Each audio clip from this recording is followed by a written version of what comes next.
All right, guys, this is Jacob from Wager Me This, and this is going to be my reading the table video number 2. And this one's all going to be about guessing the 7, okay?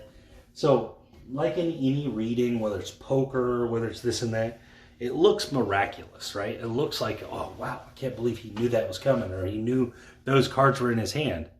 Well, it's not as miraculous as people want to believe. What it is, it's a combination of understanding math and understanding probability overall. Is really just understanding that the law of averages and probability are going to win out most of the time, and so it eliminates other combinations, other possibilities is kind of what it does, right? So here I'm going to do nothing with this $500 except for, let me get 100 in reds, except for judge when I think the 7 will come, okay?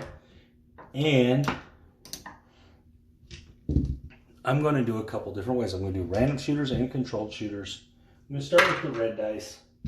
All right, so obviously, controlled shooter shooting the 3V, you should be thinking about playing the 7 out the gate, right? Because any 3V, 4-2 sets, hardway sets, this and that, they're full of 7s. The 7s are all over in those sets because they attack the inside numbers. 7 is an inside number. Quit thinking 7 is not an inside number. It's an inside number. It's in the middle. It's dead in the middle. All those dice sets people use mostly all have at least 2 7s on them, on axis. So when you're coming out, you should always be thinking about playing a 7 bet. And so I'm definitely going to be thinking when it's a controlled shooter. When it's a random shooter, now you're only talking about 16% of the time. Controlled shooters actually, if you're using an inside number set, you actually are going above 16% of the time. And I hate to tell people that, but it's actually the truth, because you're creating the situation by setting the dice and throwing them in a consistent way that you will consistently get a certain 7 more often, or maybe 2 different 7s more often. All right, so that's roll number 1. So I'm going to show you guys how I do this. All right, roll number 1. 3V guy. Roll number 1.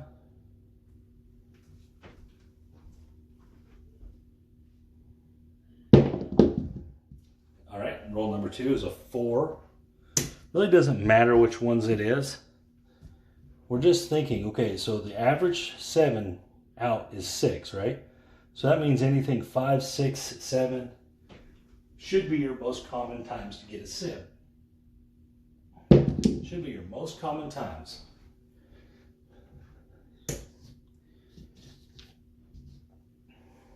All right, there's the third roll. It was an 8, 5, 3, 8. Okay, fourth roll is the 6. Okay, so we're on the 5th roll now. Okay, so 5th roll. We're going to hop, and we're going to play the come. Why? Because they both went on the 7, but if for some reason we get an 11, we get paid back, and this will travel for us if in case this roll goes long. This is the 5th roll. We should be getting in that hot zone for the 7. Oh, 5th roll 7.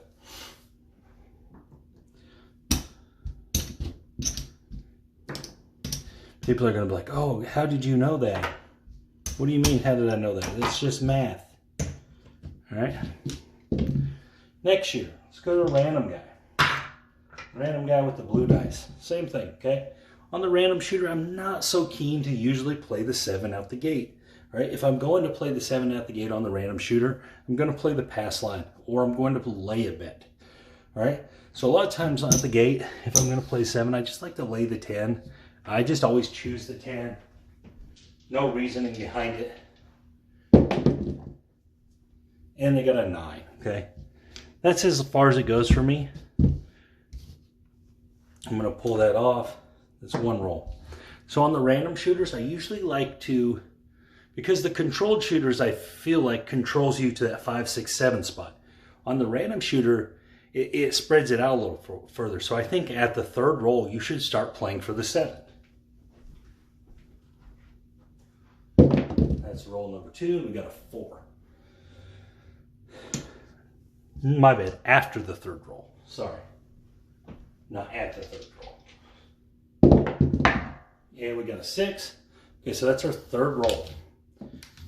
With random guys, this is where I start thinking, hey, this guy's gonna be starting to get in that hot zone, right? Same thing. Combat, hoppers, and there's the 8. Okay. So what do? Remember, this is roll number 4. We're still going to just hop them. All right, the first one, you don't have to do anything extra with the combat. Just go 25. That's a wash there. Then you'll win here. All right. And there's the 5. Okay. So what roll is this? So we're on our 6th roll. All right, so you can do this 2 ways here. You can just hop. Hop will get you your money back. All right. But what I like to do is I like to go on and even this out here. All right, at least through the 7th or 8th roll. And there's the 6. Okay, so now we have 5, 6 rolls. Okay, so we're at the average. Right? This is the exact probable average. So at this point, this 7 should be like blazing hot with a random shooter. So we're going to double this bet. We're going to double these hot bets. And we're going to match what's out there. Because they should be blazing hot.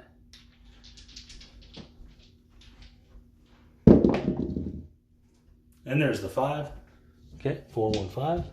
It's going to travel there. Oh, sorry, that paid. Okay, we're going to lose the 30. We're going to replace the 30 in the hoppers. All right, we don't have to go all the way up. We can go half up now. So that was the 7th roll.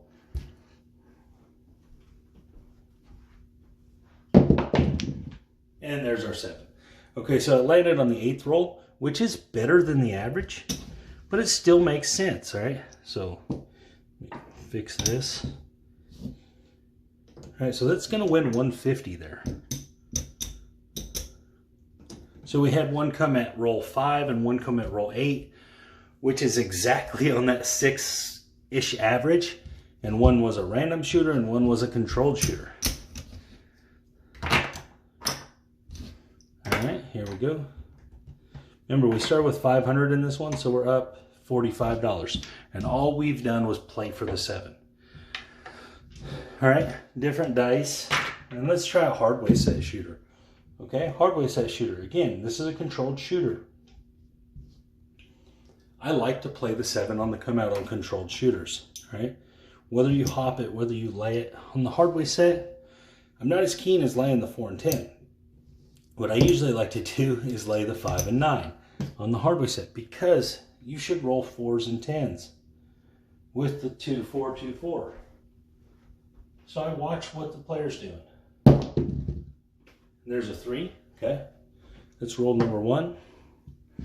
We're probably still going to stick it out there. Probably not going to get scared of that.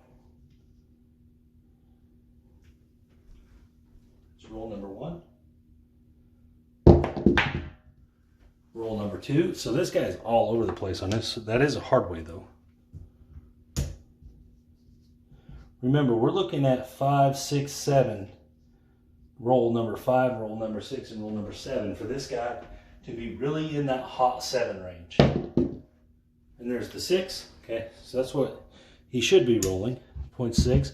We're going to get that out of there. Okay, no reason yet. We're gonna catch him right in his hot zone. There's 3rd roll. We're looking for a 4th roll. Right in that hot zone. After this 4th roll.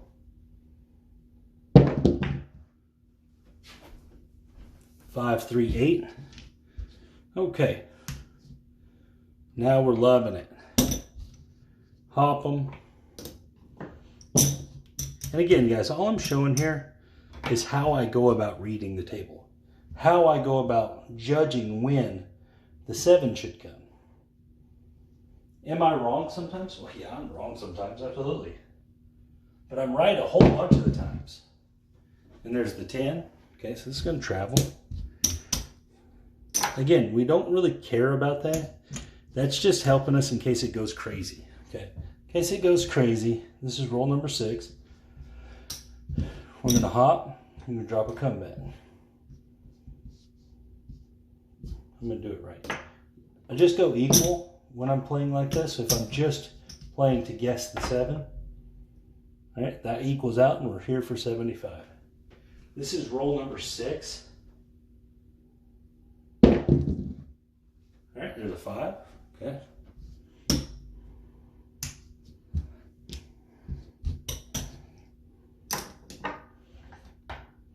$30 come because that evens that.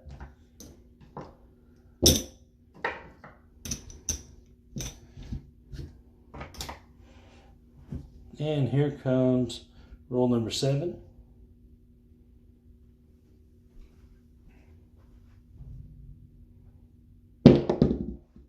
And we got a 4. Oh, that one jumped off that. Okay. Shooter's shooting good. So now is when we got to start making our move. We got to start getting a little more aggressive. All right. So we're going to bump up to, it's 30 and 30. So we're going to go all up to 65 here, or 75. All right.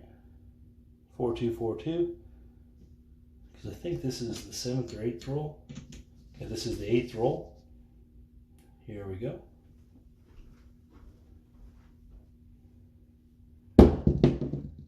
Then there's the 10, which is good. Go like that.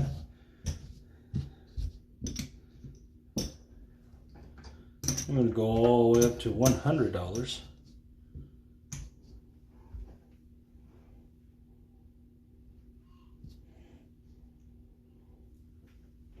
Here we go. And there's the 5.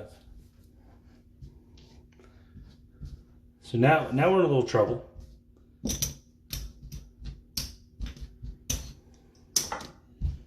Leave this out there. 150.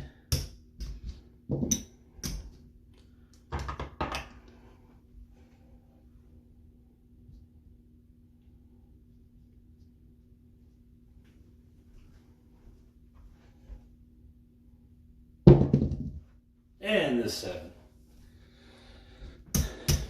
Okay.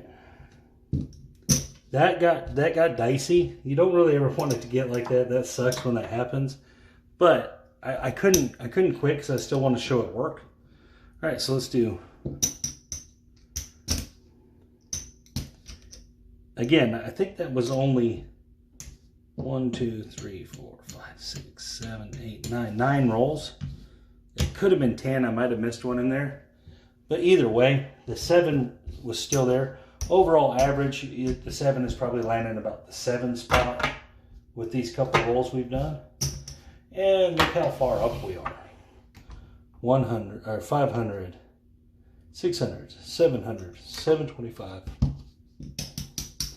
750, 755. So we started at 500 with this one. So again, I'm just showing how I guess the 7 or how I read the 7 coming, and how people are like, oh man, that was such a good move there, such a good guess. It's not really a guess. It's just me basing it off probability and laws of averages.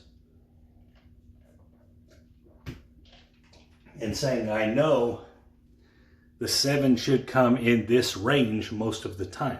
If it starts going past that, or if it starts really going under that, where you're just seeing a lot of 0.7s and stuff, that's the anomalies. In that 5, 6, 7 range, right in there, is where you should see most of them. So it's not really a guess. It's more of it's kind of like an educated guess, I guess. It's more of like a